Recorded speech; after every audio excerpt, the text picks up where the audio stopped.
Welcome you all to 24th lecture of this course. Now, before I start with today's topic, there is one announcement that is regarding your next assignment. Now, I'm going to send the next assignment, that is your assignment 4, by tomorrow. Okay, so by tomorrow, I'm going to send assignment 4, and you'll be getting some time, enough time, and I'll declare the last date for the submission of assignment also. Okay, and this assignment will be on neural networks. Okay, now let us start with today's topic. Now, today we are going to discuss the principle of radial basis function network, in short, that is known as RBFN. Now, before I start with its working principle, let me try to understand why do you need this type of network? What is the problem with the multi-layer feed-forward network, whose principle I have already discussed? Now, to start with, let me tell you the main problem with this multi-layered feed-forward network is the computational complexity beside some other demerits. And of course, it has got a few merits. Okay. But the main problem is the computational complexity of multi-layered feed-forward network, particularly during its training. So people thought that can I not make a computationally faster algorithm for this neural network by keeping more or less the same level of accuracy? And due to this particular thinking in this direction, so the radial basis function network was proposed in the year 1988. Okay, now I'm just going to discuss the working principle of this radial basis function network. Now, as its name indicates, that we are using radial basis function in the neural network. Let us try to understand what do you mean by a radial basis function. By definition, radial basis function is a special type of function whose response either increases or decreases monotonically with its distance from a central point. Okay, so if I'm just going to vary the value of x with respect to its central point, so the value of y is either going to increase or decrease monotonically. That is what we mean by a radial basis function. And this is a nonlinear transfer function. So we are going to use radial basis function as a transfer function on a particular layer of this network. That is why this is called the radial basis function network. Now, if you see, we have got a large number of radial basis functions. I'm just going to take the example of a few, and I'm just going to give you the mathematical expression of this radial basis function. For example, say we have got a function called thin plate spline function. Now, thin plate spline function can be represented as y equals to fx, and it is equals to x square log of x. Okay. Now, if you plot, I'm just going to show you the plot. You'll see that. So you'll be getting either increasing or decreasing nature. Let me show you that plot.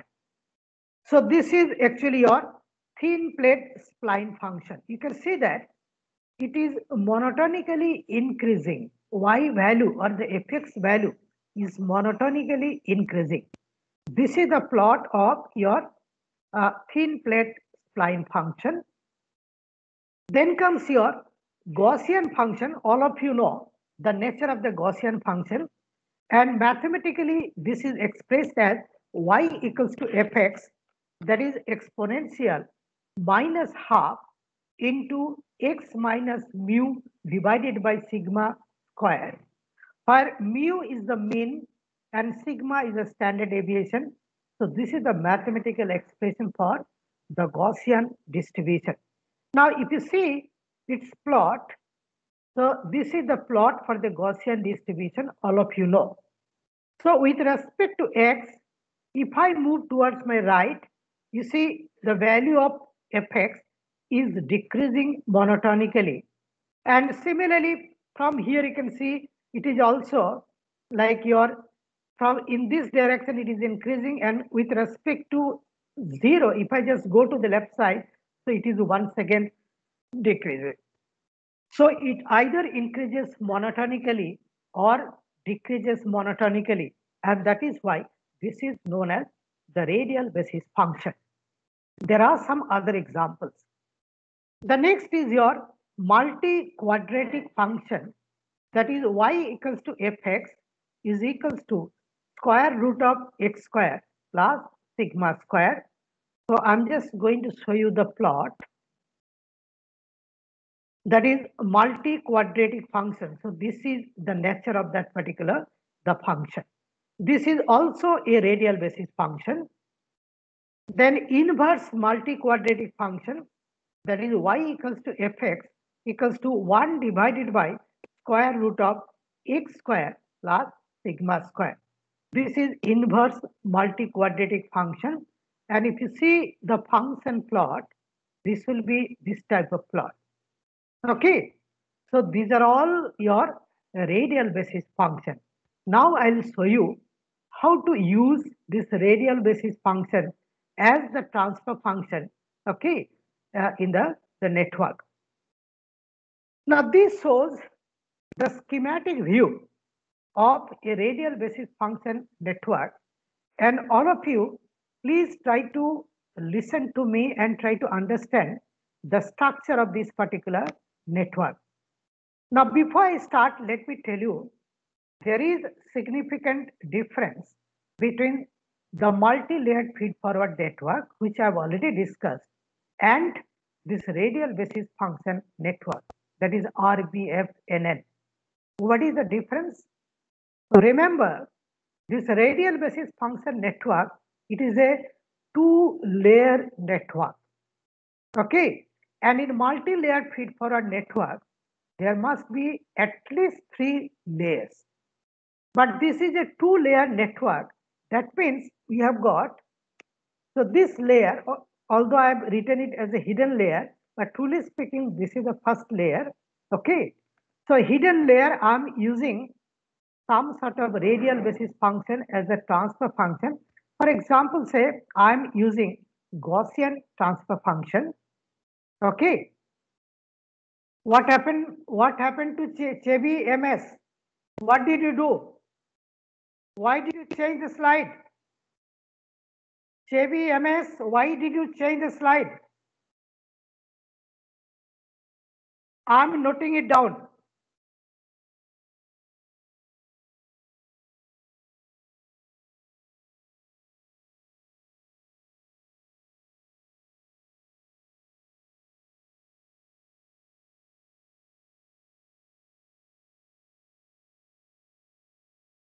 Chevy MS, are you taking soft computing or knowledge based? Please speak out. Yes, sir. There was a network problem. But so far as I can understand from Hello, my system. can you hear me, sir? Yes, so far as Hello? I can understand from my system, the problem Hello? is created by you. Don't create this type of problem in future. Hello. I'm noting it down your name. Don't create this type of problem whenever I'm presenting. Please Can you hear me, sir? Yes. There was a network issue at my side. That's what created all this problem. I had to leave the meeting and join again. I mean, there was some glitch in the software. That's the reason. Sorry for the inconvenience. But be careful, this type of disturbance I'm not going to tolerate. Yes, sir. I mean, the thing is, I left the meeting when I realized that there is something wrong in my window. That's why I left the meeting Anyway, and don't joined again. repeat it. Okay, It is so not sorry, sir. Sorry, expected. sir. It is not Sorry, expected sorry. from the student. Extremely sorry. Okay, fine. Now, a radial basis function network, as I told, there is a difference between the multi-layered feed-forward network and this radial basis function network. Okay, and this is a two-layered network. We start with this layer. This is called the hidden layer, and we have got the output layer. On the hidden layer, we are using some radial basis function as the transfer function, like say Gaussian transfer function or thin plate transfer function, and so on. Okay, and on the output layer, we generally use linear transfer function, or we can also use nonlinear transfer function. Okay, now what is there on the input side? You see, here there is no input layer. Instead, we have got input nodes. And on the input nodes, there is no scope of making further improvement. Okay, that is why you must have seen that here the small circle, whatever I have drawn here, okay, those are all filled up with black. Have you seen that? Not like neurons. Neurons are represented by a circle, the blank circle. Are you getting my point? So there is nothing inside. It is a white and with the circular boundary. Okay. But here you can see I've made it black. Okay. It indicates that there is no transfer function. It indicates that there is no chance of improvement on this input nodes. So it is not the input layer, but it is the input node. Okay. Now what is our aim? Our aim is to establish the input-output relationship of a process or an engineering system. So what we do is we try to send all the inputs to these input nodes, and the outputs will be on the output layer. Okay. And as I told, here there is no chance of further improvement. There is no transfer function here. Another very important thing you should remember, in multi-layered feed-forward network, whenever we are passing the information through the input layer, I told several times that you'll have to normalize. Input values are to be normalized in the scale of 0 to 1 or from -1 to +1. And the reason behind that several times I explained. Okay, but remember, for this radial basis network, that normalization of the inputs is not required. Okay, this is a very important point to note, that here the normalization of the inputs are not required. So we are going to pass the inputs on the real scale. Okay, so for the first input, the range could be say 0 to 100. Second input, it could be 1 to 1000. Third input, it could be 5 to 500.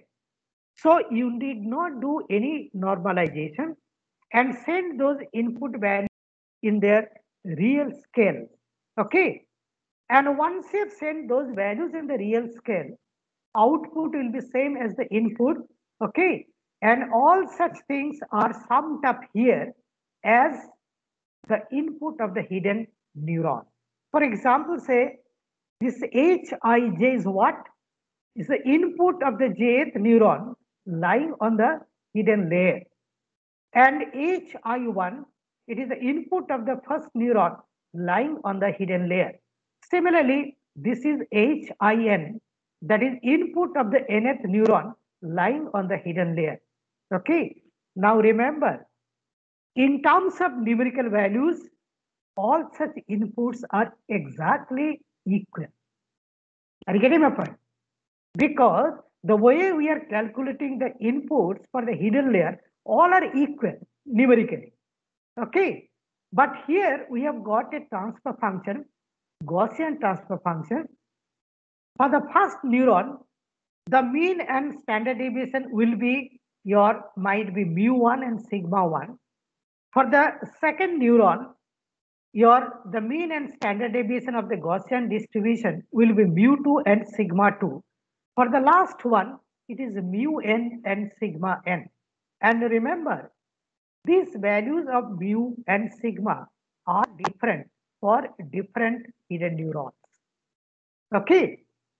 So if the mean and sigma values are different, although all the inputs are the same, what will happen to the output? Outputs are bound to be different. Okay. Now this HO1, that is the output of the first neuron lying on the hidden layer. Then comes your HOJ, that is the output of the jth neuron lying on the hidden layer. Then HON, that is the output of the nth neuron lying on the hidden layer. They are different. I hope all of you can feel that. Okay. Now, how to decide the mu and sigma for the different neurons? That I'm going to discuss after some time. Okay. Now, once you've got this, your output of the hidden neurons, and we have got the connecting weight, that is W matrix. Okay. For example, say WJK is the connecting weight between the jth hidden neuron and the kth output neuron. Okay. And this connecting weight will vary from 0 to 1 or from -1 to +1. Okay. Now, depending on the output of the hidden neuron and the connecting weight, so I'll be getting the input of your output layer. For example, say OIK is the input of the kth neuron lying on the output layer. And here we have got the transfer function, say linear transfer function or any nonlinear.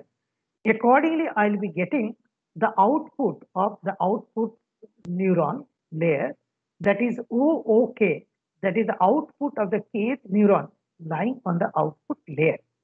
And once you've got this particular error, this output, we can find out the error by comparing with the target values, and this particular error will be propagated back, okay, just to modify the connecting weights, the values of the connecting weights, and to modify the mean and standard deviation values of all the Gaussian distribution.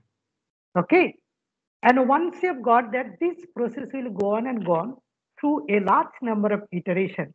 And after getting training to a large number of iterations, so this network is going to make prediction very accurately for a set of inputs. Okay. So it's a very simple network. Okay. Now the problem is how to determine the mean and standard deviation, that is mu and sigma, for the different the Gaussian distribution. All of you know, you have studied. Okay. So what we do is, there are several methods. I'll tell you a very simple method which we also implemented several times and we got very good results. And in fact, that is the most scientific way of doing. Okay. What we did, so we have got the data, the training data, that is input-output relationship. And all of you have studied the principle of fuzzy clustering. Okay, that fuzzy Siemens clustering or entropy-based clustering. So you do the clustering based on similarity using the fuzzy Siemens algorithm or entropy-based algorithm. There is a possibility that you'll be getting a few clusters. Okay, and a particular cluster will be represented by one hidden neuron. For example, say here I'm considering a total of capital N hidden neuron. That means the whole training set has been clustered into capital N number of clusters. Okay, So what we do is we do the clustering of the training set. We try to find out the clusters, and each cluster will be represented by one Gaussian distribution lying on the hidden layer. Okay, and if you know the data which are particular cluster, the cluster is having one leader, and surrounding that particular leader, there will be its followers. Okay, and if I know that in a cluster there are 100 points or 150 points or 200 points, can you not find out the mean and standard deviation? Mean is what? Mean is the property of the leader plus the center. Okay, because he is going to represent that particular cluster. And surrounding that particular cluster center, there are some followers. And if you compare their properties with the properties of the mean, very easily you'll be able to find out what is the standard deviation. So this is the way, in fact, we calculated the mean and standard deviation values for the different Gaussian distribution.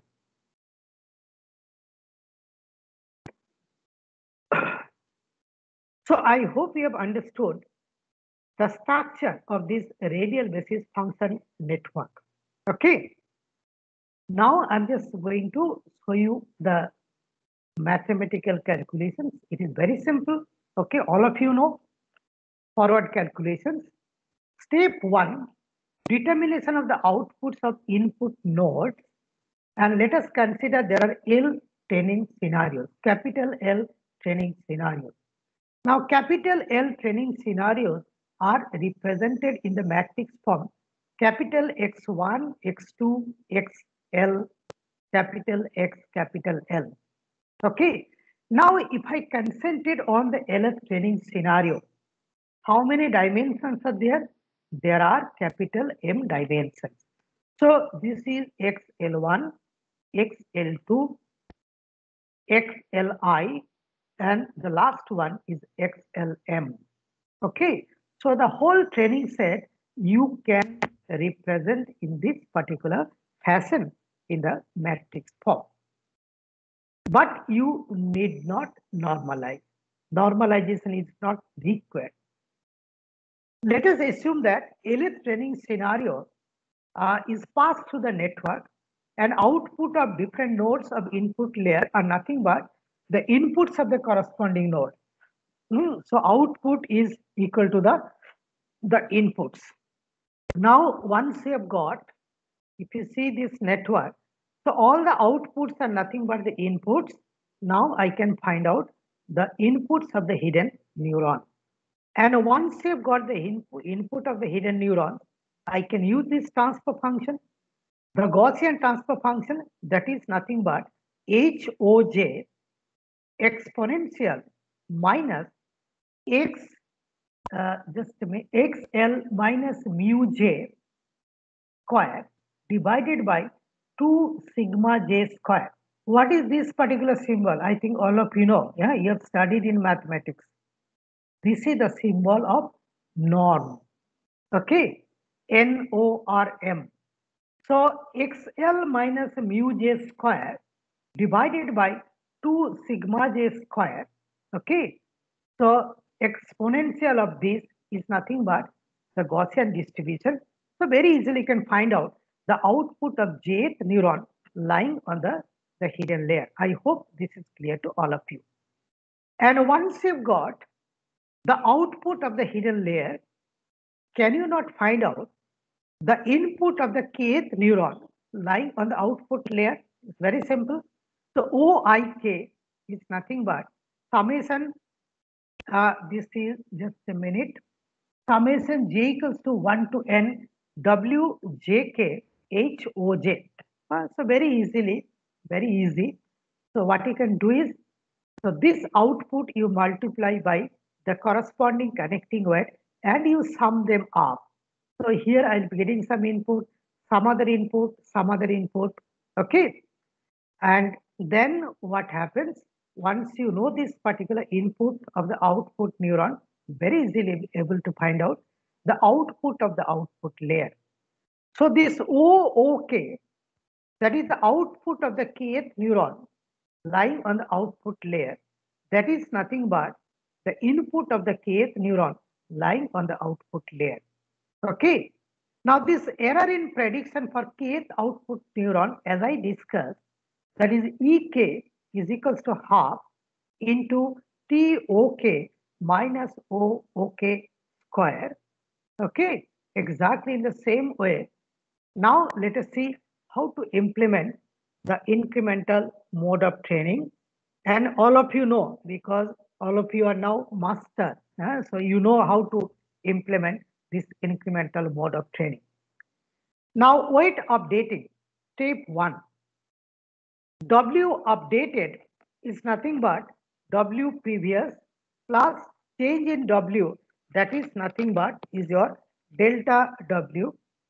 Now this delta W jk for the 3rd iteration is nothing but minus eta partial derivative of Ek with respect to Wjk corresponding to 3rd iteration plus alpha prime delta Wjk corresponding to t minus 1th iteration. This I've already discussed. Alpha prime is nothing but the momentum constant, which I discussed in details in the last class. Okay. And how to determine this partial derivative?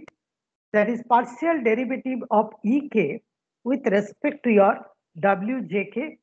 That is nothing but the partial derivative of Ek with respect to OOK multiplied by the partial derivative of OOK with respect to OIK multiplied by the partial derivative of OIK with respect to your Wjk.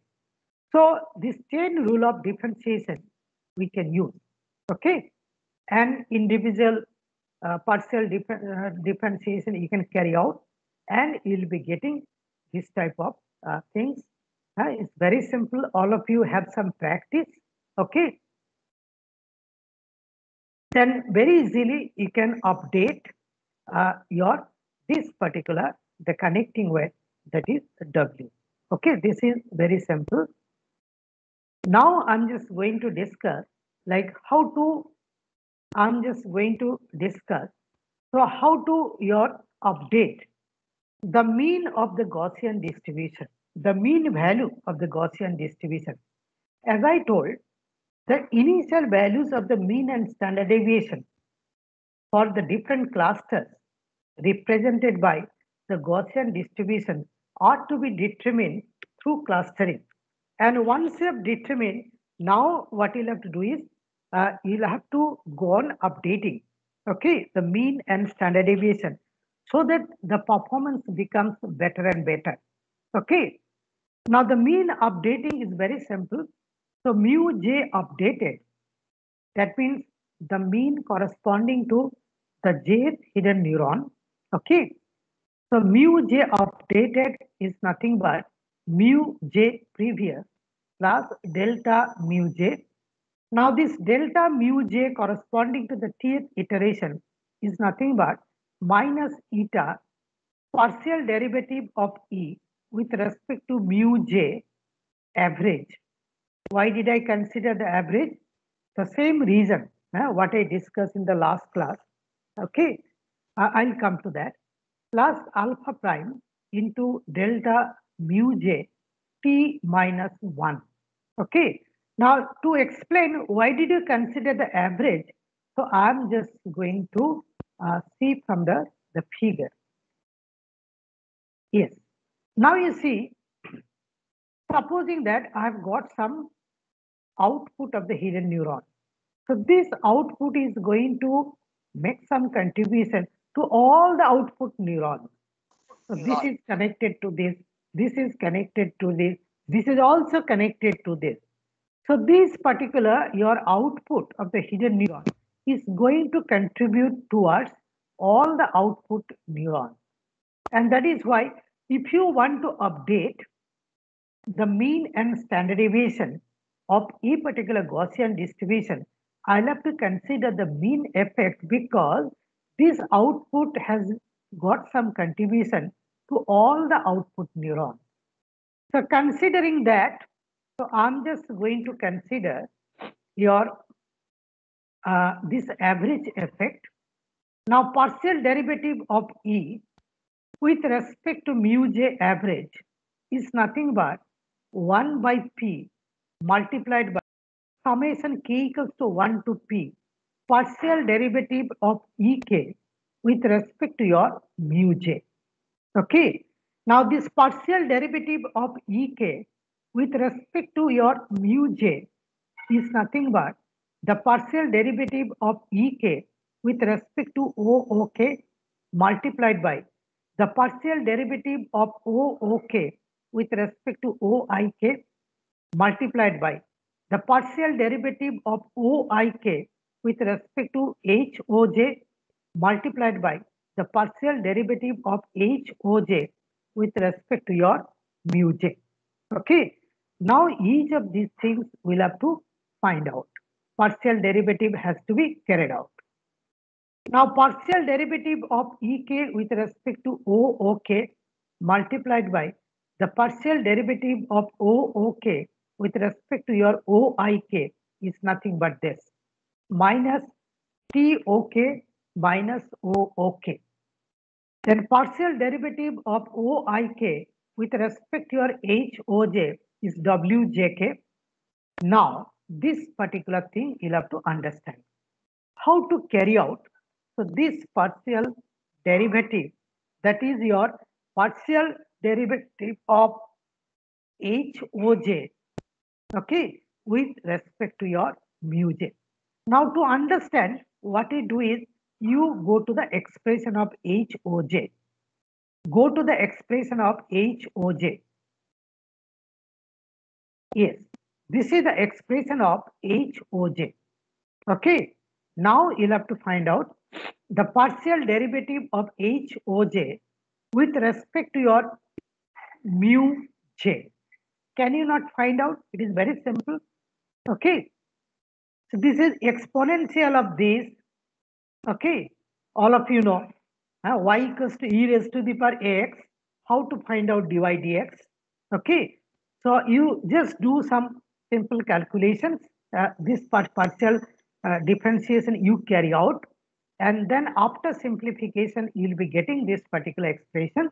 Okay, and you can see that this partial derivative is nothing but HOJ. Okay, and this 1 plus L2 Li Lm is what? That is nothing but is your the LF training scenario. Okay, it's different component, different dimensions, and for each dimension I consider the same mu, that is the mean, for simplicity, and that is why this is multiplied by capital M, because I have got capital M dimension. All of you please carry out the differentiation, and then you'll understand, you'll be getting this type of expression. Okay, I've also done it several times, so it is very simple. Okay, so it is okay.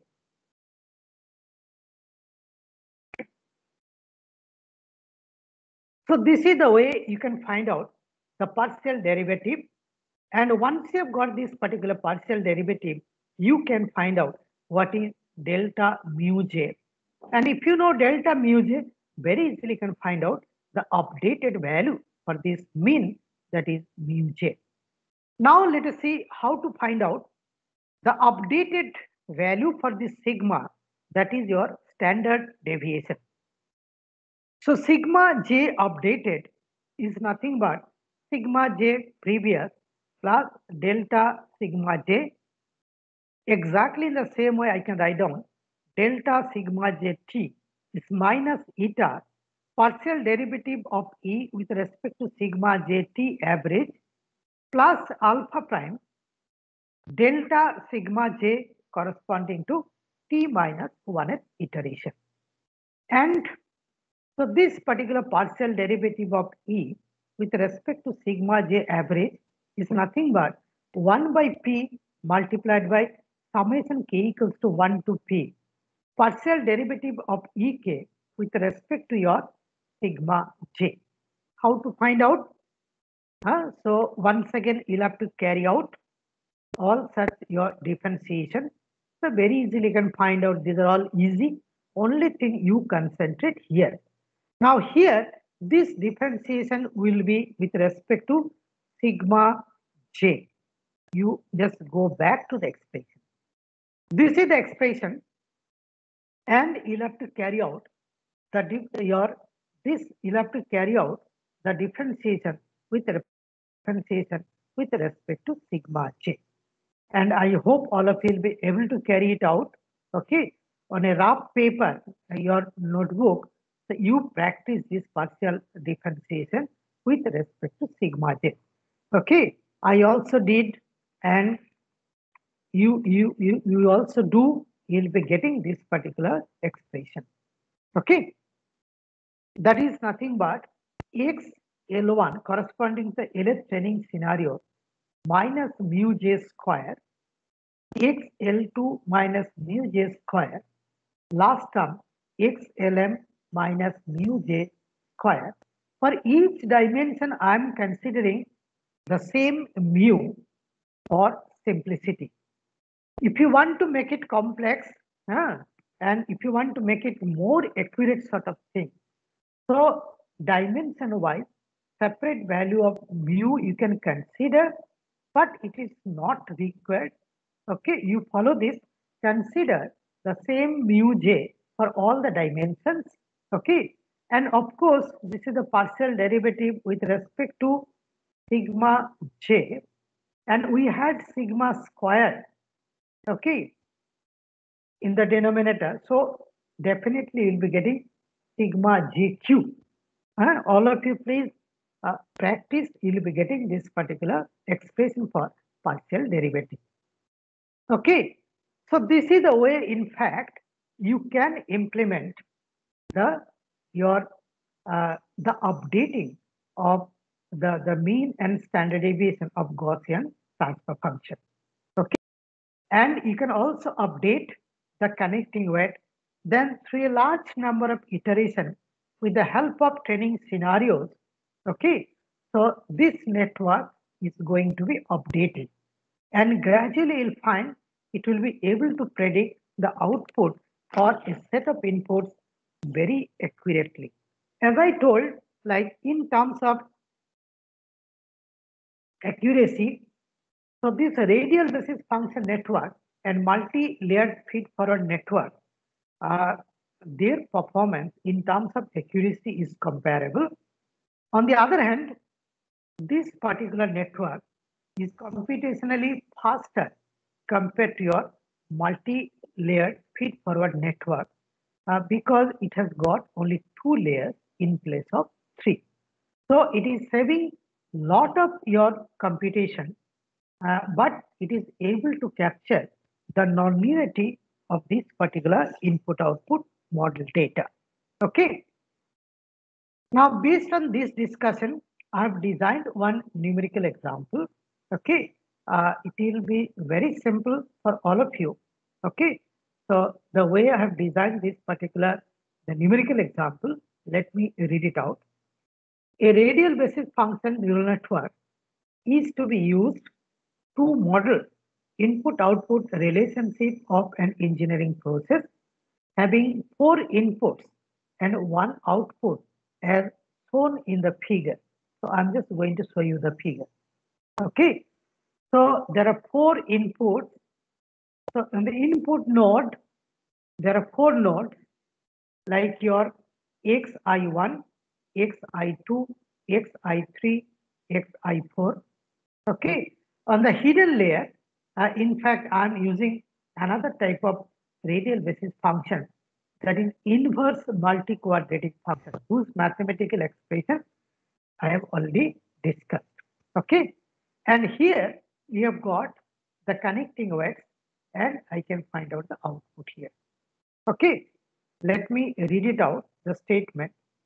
There are 3 neurons on the hidden layer which are assumed to have inverse multi-quadratic function of the form y equals to fx, and that is nothing but 1 divided by square root of x square plus sigma square.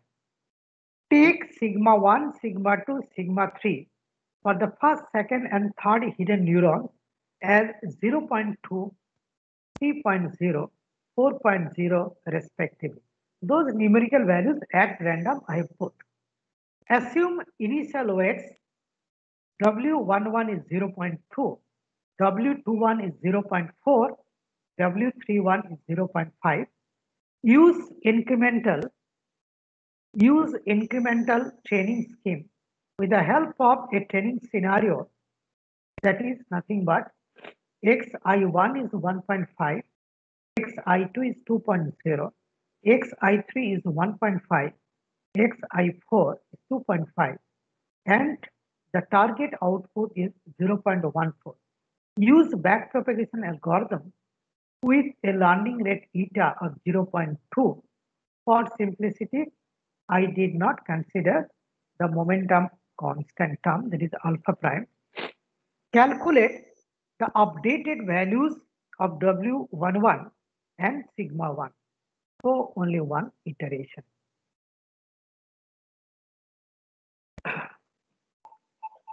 Just a minute.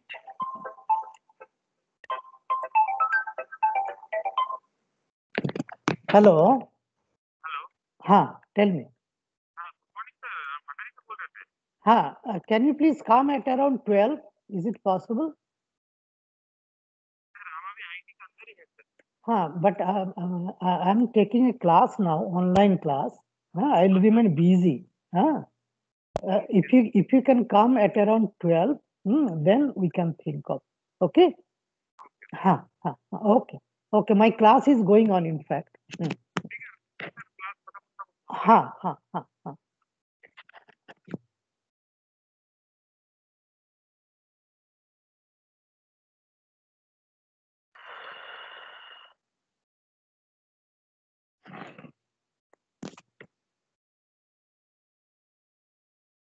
I'm sorry.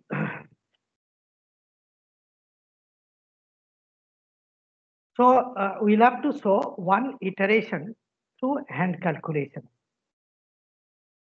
Now solution. Here xi1 is 1.5, xi2 is 2.0, and xi3 is 1.7, and xi4 is 2.5. Okay, so these are all input node values. Okay, now hi1 is equals to hi2 is equals to hi3. As I told, the input of the hidden neuron will be the same, and you can consider the real values, need not go for the normalized value. That is 1.5 plus 2.0 plus 1.7 plus 2.5. That is nothing but 7.7. Okay. So the inputs of the hidden neuron are the same, that is 7.7. Now, depending on your sigma 1, sigma 2, and sigma 3 values, I'll be getting the different output. That is HO1 is nothing but 1 divided by square root of x square plus sigma 1 square. Okay. And if you substitute the numerical values, you'll be getting 0.129 for HO1. Similarly, HO2 is nothing but 1 divided by square root of x square plus sigma 2 square. So 0.121. Okay. Similarly, you can find out what is HO3. That is 1 divided by square root of x square plus sigma 3 square. So you'll be getting 0.115. Okay. Now we can find out the input of the neuron lying on the output layer. So this is nothing but the output of the hidden neuron multiplied by the connecting weight, output of the hidden neuron multiplied by the connecting weight plus output of the hidden neuron multiplied by the connecting weight. And if you substitute their numerical values, then you'll be getting that is 0.1317. So this is the calculated output, and there will be target output And target output was how much? Target output was your 0.14. Okay. So there is a difference. Okay. Based on that, in fact, we'll be able to update. Now, the rule for updating for W11 is nothing but this. Okay. That is minus eta partial derivative of E with respect to W11. Now, this partial derivative can be determined using the chain rule of differentiation, and very simple derivative. Okay. And if you substitute the numerical values, so you'll be getting this. Okay. And once you've got it, now you can find out the change in W11. So W11 updated can be determined. Similarly, you can find out W21 updated and W31 updated.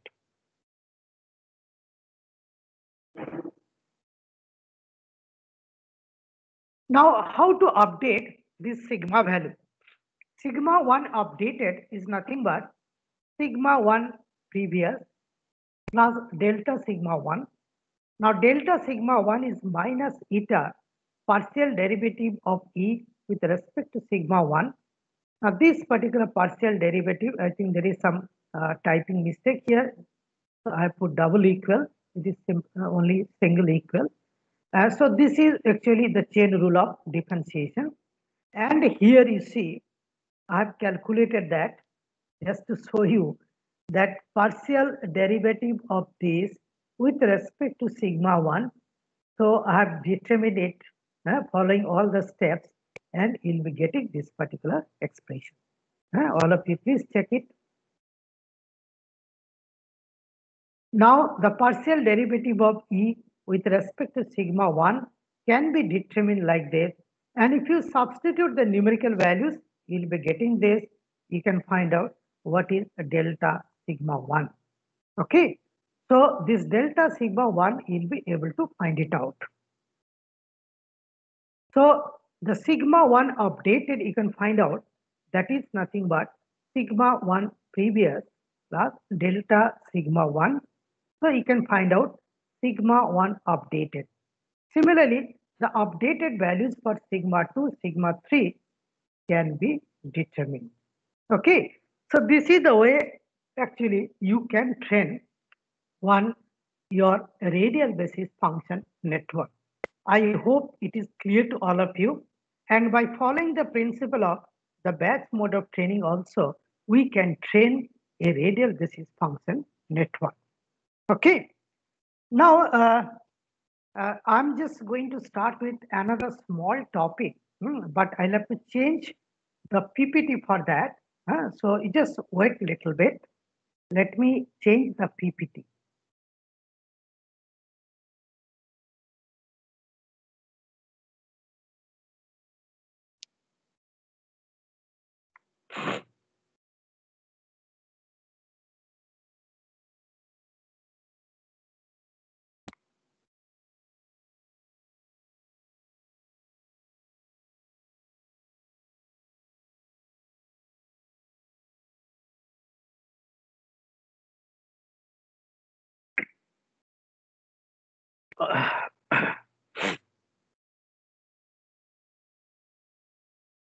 Okay.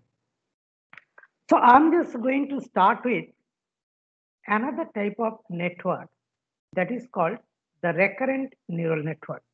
I think I've already discussed a little bit that this multi-layered feed-forward network or the radial basis function network will be able to establish the input-output relationship, but for a highly dynamic process or highly dynamic system, these networks may fail to establish the input-output relationship.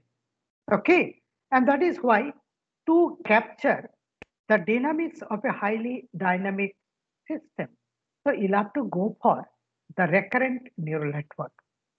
Are you getting my point? Now, let us try to understand the principle of the recurrent neural network. Now, for simplicity, I'll start with how to implement a recurrent network involving only one layer. So I have got only one layer of neuron. So using that one layer of neuron, how to implement the concept of this particular feedback, or how to develop one recurrent network of single layer. Now, before I go for that, let me try to understand the physical significance of this type of network. See, as I told you several times, that nobody taught me neural network, nobody taught me fuzzy logic. Okay, it is actually depending on the need of the problem. I started learning and I updated myself accordingly. Okay, so always I see what is the physical problem which I'm going to solve. To me, my tools are secondary. The primary thing is my physical problem. Are you getting my point? So the way I think how to solve that particular physical problem, so accordingly, I have started learning and I have updated myself. Okay, are you getting my point? So let me first try to understand the physical significance of this recurrent network. If I find that there is some relevance and it is might be helpful to solve some real world problem, practical problem, then only I'll have some interest. Otherwise, I have got no interest. Okay. So let us try to understand first why do you need the recurrent network, the concept of recurrent network. Okay. So the way I tried to understand the physical problem is as follows. I'm just going to take one very practical example, and all of you know, but after listening that, you will be astonished. Okay, the way you would imagine what could be the physical significance of this type of network. I hope all of you have done straight turning operation on a lathe during your first year of BTech. I hope all of you have done it. Okay. Now, while carrying out the straight turning on a lathe, what we do? We select a few parameters like cutting speed, feed, and depth of cut. And there are some other parameters, but these three parameters are the most important ones. Okay. And depending on the nature of surface roughness or surface finish of the turned product, okay, we select this particular input parameter. For example, say if I go for the higher value of cutting speed, okay, there is a possibility you will be getting a very smooth surface. Okay. On the other hand, if I go for a slightly large value for depth of cut, there is every possibility you will be getting a very rough surface on the turn surface. Okay. So depending on the my requirement, the operator, he knows how to select the input parameters so that he can get that desired output. Now, supposing that I'm working on a lathe, okay, so I'm setting cutting speed, feed, depth of cut, and I'm just going to get some quality on the turn surface. This I'm sharing from my own practical experience. Okay, I did straight turning at least more than 100 times on lathe, at least more than 100 times. Okay, now the straight turning, whenever you do, what is our aim? Our aim is to get a very smooth surface. Okay, and depending on the requirement, I'll have to select the input parameter so that I can get the desired roughness or the finish on the turn surface. Okay. Now, so our input is cutting speed, feed, and depth of cut. Final output is the quality of the turn surface. The moment the operator is going to select these three parameters, okay, in between the inputs and output, some other inputs will be generated in the system. What are those? While selecting these three input parameters, independent input parameters, and while carrying out this straight turning, you'll feel that Depending on the inputs, there will be some power requirement of the motors of the lathe. Okay. And depending on the set of input parameters, there will be some sort of vibration level of this particular lathe. Okay. And this vibration level during the straight turning, which depends on the set of input parameters, are also going to influence the quality of the turn surface. Now, my feeling, the way I thought, the moment I am selecting cutting speed, feed, and depth of cut as the input, my final output is the quality of the turn surface. I am doing straight turning. So inside the machine, some other inputs are generated, auto-generated, like the level of vibration, which depends on the dynamics. Okay. Then the power requirement, which depends on the cutting speed, feed, and depth of cut. Level of your vibration also depends on cutting speed, feed, and depth of cut. That means some inputs are generated within the system. Okay. And those inputs which are generated within the system will also have some contribution towards the quality of the turn surface. Are you getting my point? Then I thought that study of recurrent network has got some very good physical meaning. Okay, and that is why it is able to capture the dynamics of a highly dynamic system. I hope you got my point. This is the way I understood the physical meaning of studying the recurrent network. Okay, see, nowadays many tools are available. You can learn 100 tools, 200 tools, but the more important thing is you'll have to understand the physical requirement, the meaning of that particular thing. Then only you concentrate on the tool. Okay, otherwise tools has got no meaning at all. I hope you got the idea.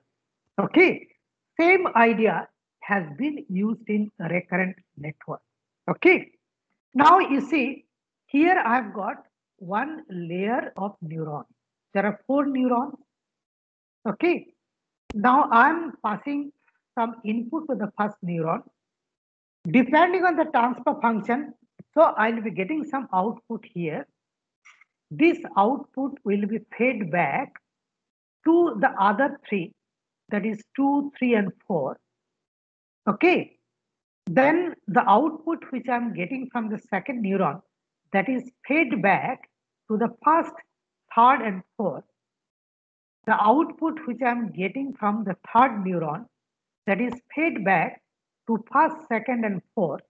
And the output which I'm getting from fourth, it is fed back to your 1, 2, and 3. So what will happen? There is a feedback system. You can see that. This is the symbol of the feedback system.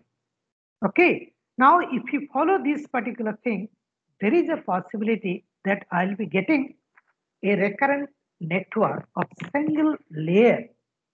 And here we consider the feedback. So it will constitute a loop. And if it can constitute a loop, considering the feedback, okay, there is a possibility it will be able to tackle the dynamics of that particular the process. Okay.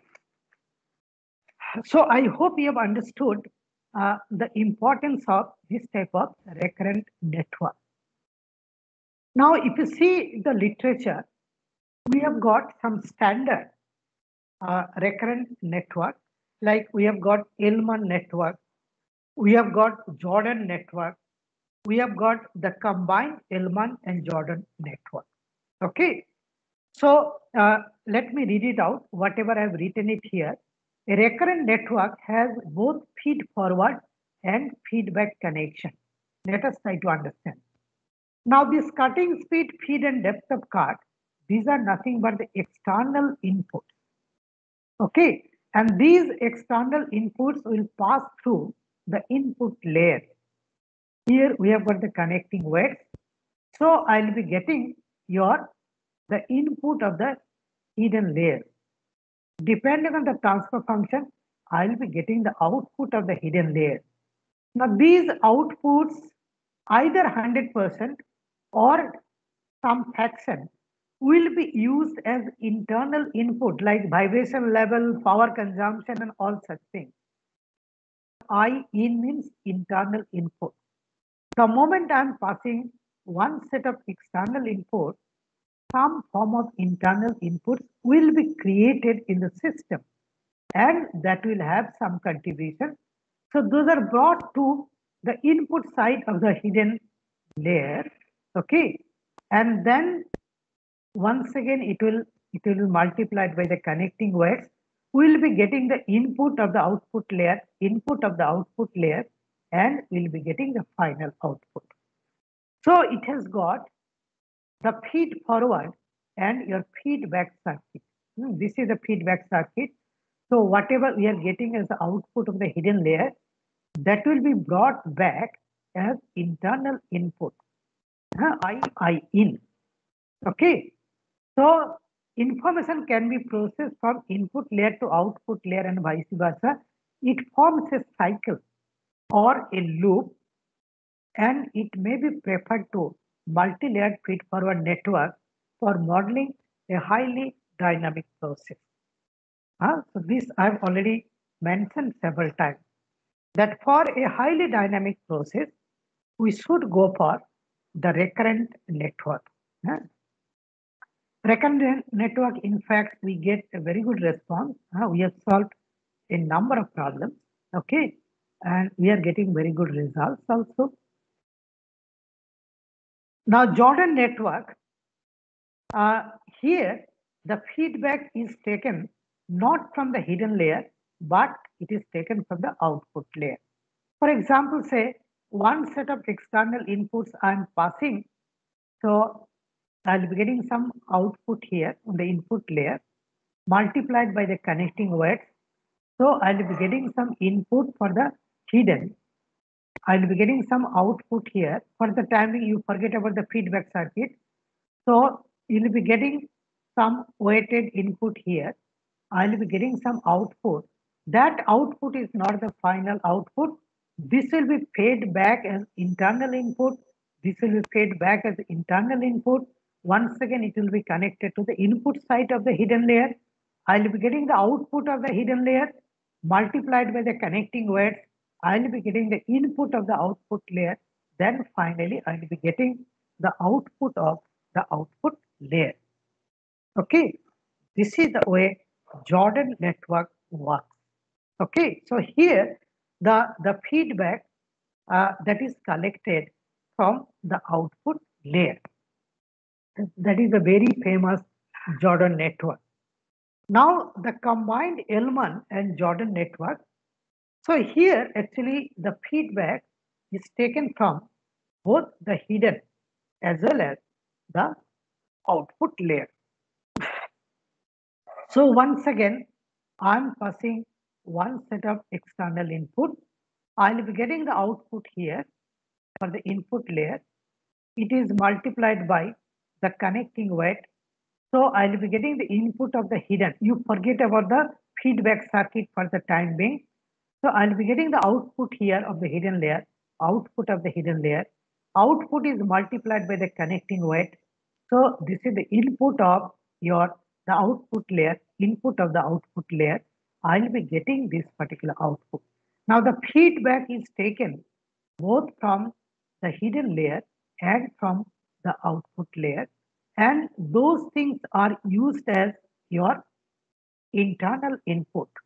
Okay. Now this internal input will be fed to the hidden layer. Okay. I'll be getting the output. The output will be multiplied with a connecting weight. So I'll be getting the input here, and whatever output I get, that will be the final output. So this is the concept of the Elman and Jordan network. Okay. So I hope it is clear that we take the help of both feed forward. Okay. So feed forward is this. Output is multiplied by the connecting weight, sum them up, output is multiplied by the connecting weight, sum them up, pass through the transfer function, you'll be getting the output. And this is actually your feedback circuit. So this combines both feed forward and feedback circuits. And this is actually the way recurrent neural network works. I hope you got the idea. You can you can design one small numerical example also, and you can try to solve it. Okay, it is very simple. So I hope this recurrent network is clear to all of you. Now this is another network which I'm planning to start on tomorrow's class. This is all together a different type of network, but very interesting. Okay, don't miss tomorrow's class.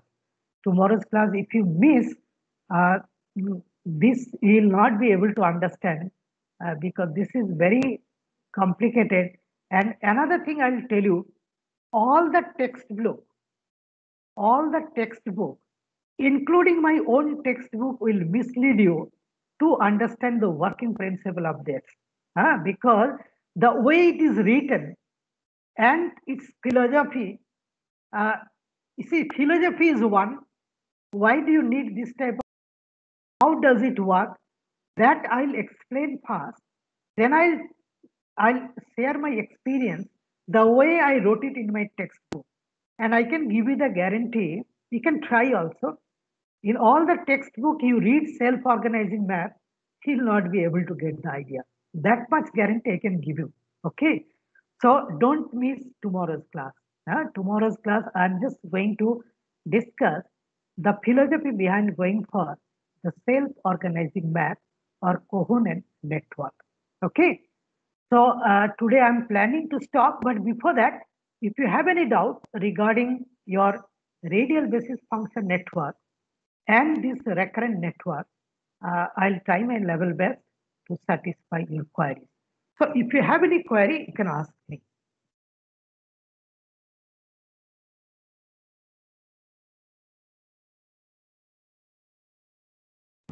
Hello, sir. Yes.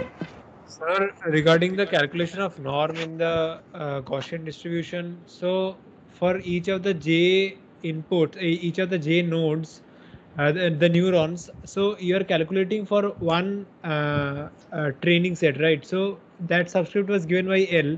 So are you calculating the n modulus of the distances? See, what I'm doing for the LF training scenario, there are capital M number of dimensions, numerical values. Okay. Capital M number of numerical. Let me go back to the expression. Oh, it is not here. Just a minute. Let me just upload that particular PPT. Just a minute.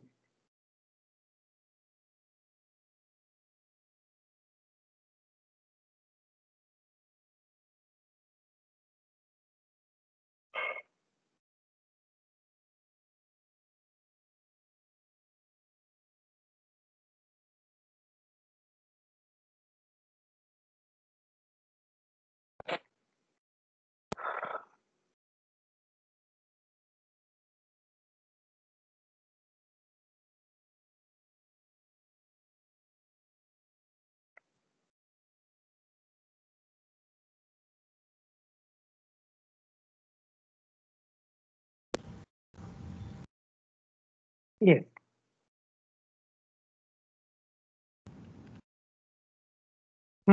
Tell me, what is the problem? Here the x is the input, so L is the training scenario. So for Yes. that training scenario, there will be m number of x's. M number of x values. Yes. Yeah. So and Hoj is for the jth neuron. So mu j is fixed. So there is one value. So you're calculating, you're summing each of the distances square. See, the first dimension for the LF training scenario and its mean. Mu j is what? Mean. See, if I've got m dimension, so dimension wise mean I can consider For simplicity, I have considered they are having the same mean, but truly speaking, it is not the correct. See, for each dimension, there must be separate mean. If I consider the separate mean, then you cannot write down this particular expression something like this. See, you cannot write down capital M multiplied by mu j. It is actually what? XL1 minus like your mu j1, the first dimension, plus xl2 minus mu j2, the second dimension. But for simplicity, I have considered that all the dimensions are having the same mean. That is not true. That is why I have written it here, capital M multiplied by mu j. But truly speaking, it is what? First bracket xl1 minus mu j1 plus first bracket xl2 minus mu j2 and so on. I hope I'm clear. So you're basically assigning a typical Gaussian distribution to one particular neuron with one fixed mu. With one fixed mu, but that particular fixed mu and sigma, I'll try to update iteratively. And Okay. from that mu, you are finding the distance of all the m x's. See, in a particular iteration, I have got a fixed mu and sigma. Okay. Now, next iteration, there will be updated value of mu and sigma. Why I'm doing? I'm trying to update the mean value. I'm trying to update the standard deviation value. In one iteration, they are the same. Next iteration, they will have different values. Okay. Yes, Are sir. you getting my point? Yes. So, any other doubt? Excuse me, sir. Mhm. Sir, in the next iteration also, then we'll be taking the mean of the mu values and again taking the norm, or we'll be using the individual.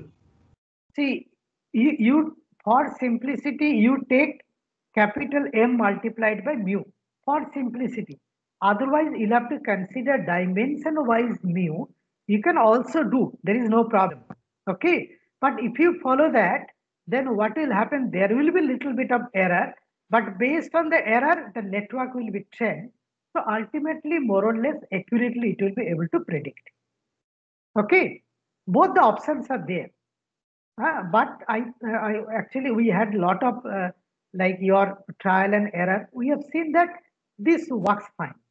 Okay, if you take more or less the same value for mu, and we are getting very good accuracy. So I did not consider separate mu for different dimensions. Okay. Yes, sir. Yes, sir. Hmm. Sir, I had a doubt in the recurrent neural networks that in the individual layers we'll be using some particular transfer function, right? Yes. Like we did in MLFF. Yeah. Yes, sir. And apart from that, I was wondering if we could use the node in the in place of the first layer, like we did in radial basis function, RBFN. Can we use the node in the case of recurrent neural network and then take the feedback like where? You can, but are you going to get any advantage of that? See, here also, I haven't actually thought on that point. No, actually. generally in the first layer, we consider linear transfer function y equal to x. Okay. So we are not modifying anything. Whatever is the input, output is kept the same. Okay. So if you consider the node, will there be any advantage that will appear? I don't think there will be any advantage, further advantage. If there is no other further advantage of doing that, by doing that, so there is no point of proposing a new design. Okay. Yes, sir. Okay. Thank you, sir. Any other query? Any other comment?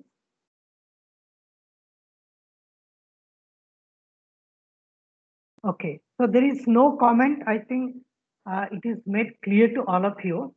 Okay. So let me stop here today. So we are going to meet tomorrow. tomorrow at 12. Okay.